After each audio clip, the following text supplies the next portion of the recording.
Desde muy temprano me di cuenta que no todos somos iguales. Siendo un bebé y en los brazos de mi madre, pude percatarme que mientras algunas madres recibían elogios como «qué lindo está su bebé, parece un angelito» o «qué grande está, qué bárbaro». Mi madre, cuando mucho, recibía comentarios parecidos a «Luisa, qué simpático está su bebé». Tal vez por eso, posteriormente, me tocó vivir lo que mi esposa agudamente bautizó como los años perdidos, en referencia a que en mi familia nadie tiene una idea muy clara y no existe evidencia fotográfica de mi vida durante los primeros 6 años. Pero eso no importaba, yo era feliz, la vida era sencilla y aunque había diferencias, yo era capaz de conseguir la atención y el afecto de mis padres y mis profesores, invirtiendo muy poco en poner atención en mis clases y eso sí, en no olvidar los poemas el Día de la Madre. Sin embargo, al llegar a la secundaria y por razones para mí totalmente desconocidas, la vida cambió. Particularmente en el pequeño periodo correspondiente a las breves vacaciones entre el primero y el segundo año. En el primer año, todos vivimos experiencias nuevas, pero mis amigos y yo éramos básicamente los mismos. Nos interesaban un poco más las compañeras, pero preferíamos salir huyendo a enfrentarnos a la ignominia de ser vistos bailando en una fiesta. Al regresar de las vacaciones, uno de mis mejores amigos se había transformado. No solo creció, le había cambiado la voz, le había salido una bola en la garganta, pelos en la cara, traía un peinado nuevo y lo más asombroso de todo es que ejercía un extraño magnetismo en todas las compañeras de la secundaria. El mundo era aterrador. De pronto empezaron a aparecer por todas partes seres guapos, altos, fuertes. Incluso había algunos seres cuyo canto era capaz de seducir sirenas. Aunque la maestra de biología se esforzaba por explicarnos que esos cambios eran normales durante nuestro desarrollo, la maestra nunca puso mucho ahínco en explicarme por qué no me pasaban a mí. El resto de mi vida, o de mi educación media y media superior, pasó sin mayor cosa, así que no les voy a contar nada. De pronto, la primera decisión importante en la vida, elegir una carrera. Opciones, muchas. Decisión número 1, elegir tal vez la carrera que iban a elegir todas mis compañeras. Problema número 1, el resto de mis compañeros ya se les había ocurrido, incluyendo al guapo, al alto, al fuerte y aquel cuya voz era capaz de seducir sirenas. Así que después de un breve coqueteo con la arqueología, tomé una de las mejores decisiones de mi vida, estudié biología y tuve la fortuna de ser admitido en la Facultad de Ciencias de la UNAM. Desde el principio, pude darme cuenta que mi vida académica cambiaría, sin embargo, que el resto de mi vida no tanto. En los diarios pasos por ese mismo puente en la facultad, yo me podía dar cuenta que era fácil ubicar desde ahí al alto, al fuerte, al guapo, al rápido, al divertido y escuchar aquel cuyo canto era capaz de seducir sirenas. La cosa ya estaba rayando en una cuestión patológica, así que tomé algunas decisiones rápidas. Algunas tuvieron efecto, otras no tanto. La primera, me lancé por una torta de milanesa en el puesto del famosísimo Harry el Sucio. Una vez consumido el manjar, renovadas las energías y el ánimo, me estiré, tomé mi mochila y me fui directamente a la biblioteca. En una de esas tantas visitas a la biblioteca, y particularmente en la sección de ciencia y religión, les recuerdo que yo estaba buscando soluciones a mis problemas, de dónde vinieran no importaba. En una de esas visitas pude ver un libro viejo, escrito hacía más de 100 años, cuya forro desgastado sugería que era lectura habitual por los miembros de la facultad, así que lo tomé. Lo llevé prestado, me lo llevé a la casa y desde la lectura de las primeras páginas de aquel viejo libro pude darme cuenta que finalmente había llegado para mí la tan añorada iluminación. A partir de ese momento y con mayor ahínco durante los últimos 15 años, he dedicado gran parte de mi vida a difundir en los más diversos foros el mensaje del Señor. El señor Darwin nos demostró de manera extraordinariamente sencilla y elegante cómo las diferencias en el éxito por obtener parejas y dejar descendencia pueden afectar la evolución y el extraordinario desarrollo de rasgos como el tamaño, la fuerza, los colmillos, la agresividad, las armas en general, pero también el color, la belleza, la armonía, la elegancia, los elaborados cortejos y, ¿por qué no?, bellísimos cantos capaces de embelezar sirenas. El señor Darwin estaba fascinado con la variación. Sabía que era parte nuclear de su teoría. Con esa misma variación nos explicó cómo los sexos somos distintos. ¿Sí? Darwin nos explicó por qué esos rasgos sexuales secundarios que ustedes pueden ver y que aparecieron muy temprano en algunos compañeros de mi secundaria, podían evolucionar. ¿Sí? Darwin nos mostró muchísimas cosas, pero no todas. Desde la publicación de sus ideas, muchas de ellas se han corroborado y extendido increíblemente. Ahora sabemos que machos y hembras, por ejemplo, hacen esfuerzos en sus progenies dramáticamente distintos. Las hembras invierten muchísimo, tienen que pagar por óvulos carísimos, tienen que cargar con el desarrollo de sus progenies en el interior.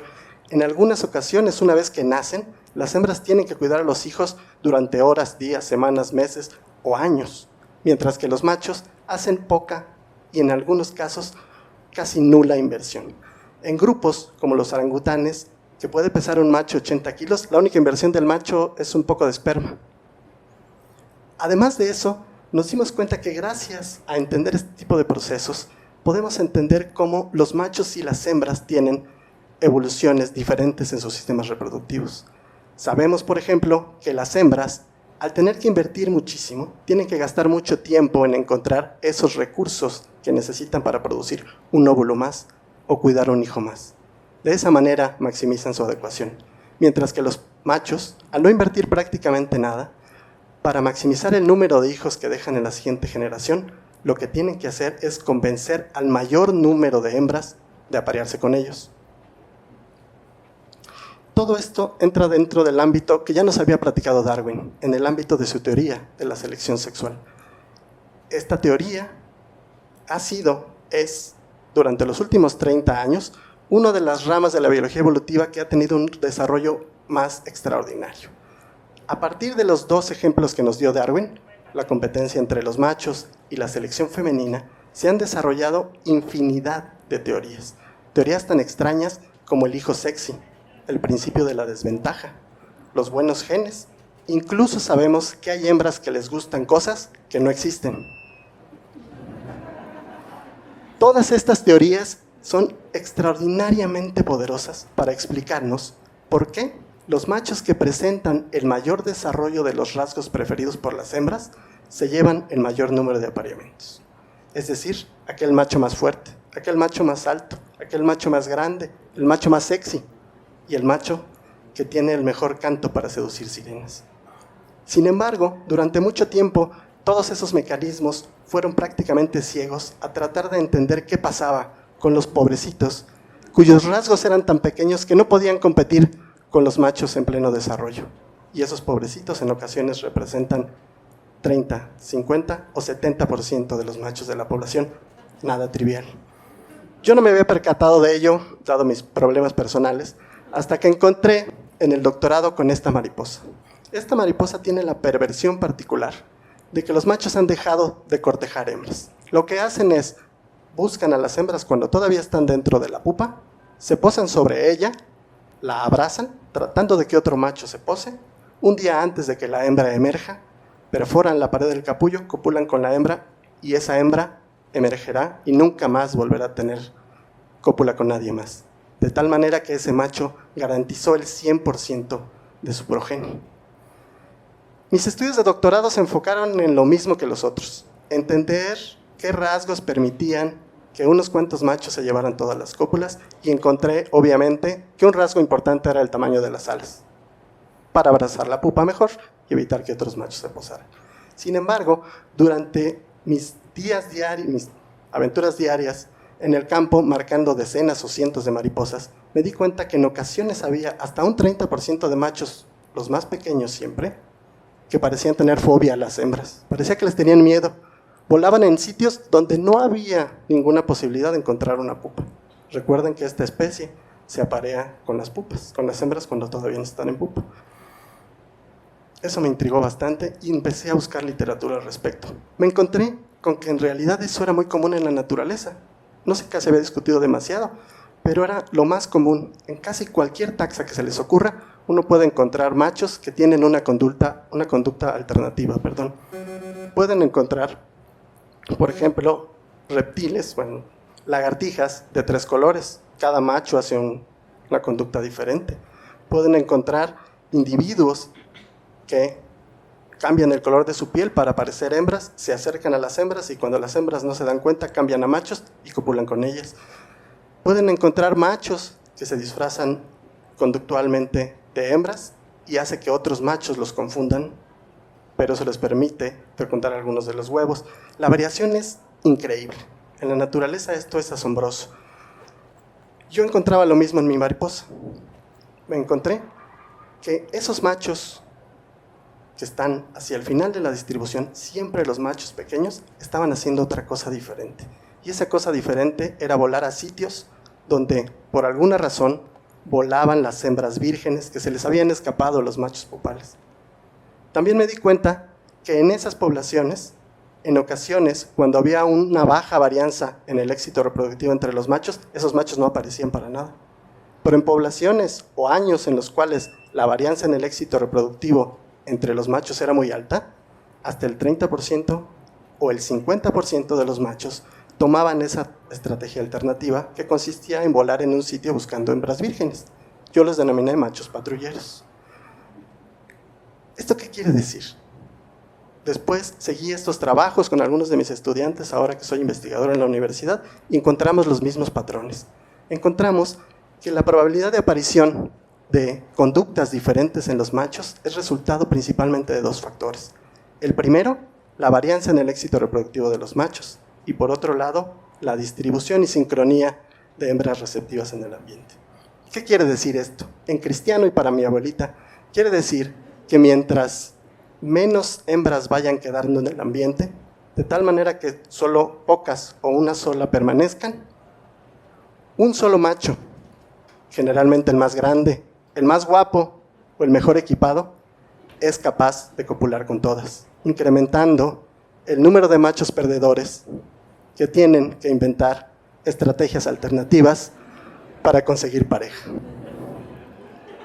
No me había percatado de esta mina de oro hasta que fui a mi primer congreso internacional, en el cual por problemas de lenguaje me enfrenté al hecho de que había yo mencionado cosas inequívocas. De pronto empezó a haber muchas preguntas, me emocioné, dije, claro, mi trabajo es impresionante, no hubo tiempo de contestarlas todas, bajé del escenario y un grupo de mujeres se me acercó. Querían platicar de mi investigación.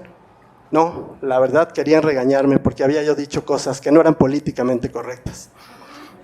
Sin embargo, ya estábamos ahí. Podíamos seguir la charla en un bar. Desafortunadamente no podíamos seguir la charla en un bar porque mi esposa ya estaba presente en ese momento y no he tenido la oportunidad de llevar mi investigación más por ese rumbo. Sin embargo, quiero cerrar esta presentación comentándoles que acabo de descubrir hoy por la mañana que el título de mi plática está totalmente equivocado. El sexo no agudiza el ingenio. El sexo, lo único que agudiza son las ganas de fumar, comer botanas saladas y en algunos casos extremos, unas urgentes ganas de salir corriendo. Lo que agudiza el ingenio es lo opuesto. La falta de sexo sí que agudiza el ingenio. Muchas gracias.